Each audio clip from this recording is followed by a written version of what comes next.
Toto je úplne nová technika, ktorá vám pomôže budovať si vzťah so svojimi obchodnými partnermi alebo sa dať do reči s kýmkoľvek na nejakej networkingovej akcii.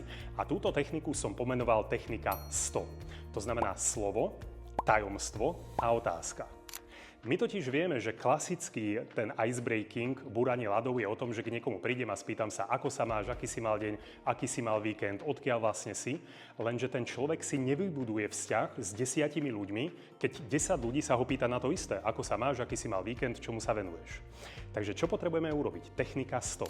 S je slovo. Poviem slovo, o ktorom sa ideme baviť. T je tajomstvo. Aké ja mám tajomstvo a vzťah k tomuto slovu a otázka, ktorú položím. Takže keď za mnou niekto príde tým starým spôsobom, že Peťo, to je tá tvoja žltá kravata. Čo mu mám na to povedať? Áno, je. Alebo sa ma spýta, Peťo, a prečo práve žltá kravata? Čo ja viem, tak to vyšlo. Ale keď niekto príde a povie, Peťo, veľa ľudí si ťa spája so žltou kravatou. Slovo. Ja v minulosti som sa tiež snažil nájsť nejaký odlišovací prvok. Nosil som šiltovku, potom motýlika, ale vôbec to nefungovalo. Čiže to je to jeho tajomstvo.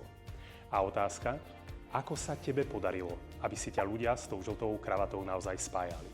A vtedy ja idem a budem 5 minút o tom rozprávať. Prečo? Lebo chápem ten kontext, dozvedel som sa o ňom niečo nové a mám možnosť naozaj sa o niečo podeliť. A zoberte si, že keď človek rozpráva, tak v mozgu sa aktivujú tie isté časti mozgu, ako pri dobrom jedle, pri sexe alebo pri užívaní drog. Takže rozprávať o sebe je návykové a na to, aby ste si to plne užili, potrebujete od toho druhého človeka naozaj dobrý podnet, nielen samotnú otázku. Takže technika 100.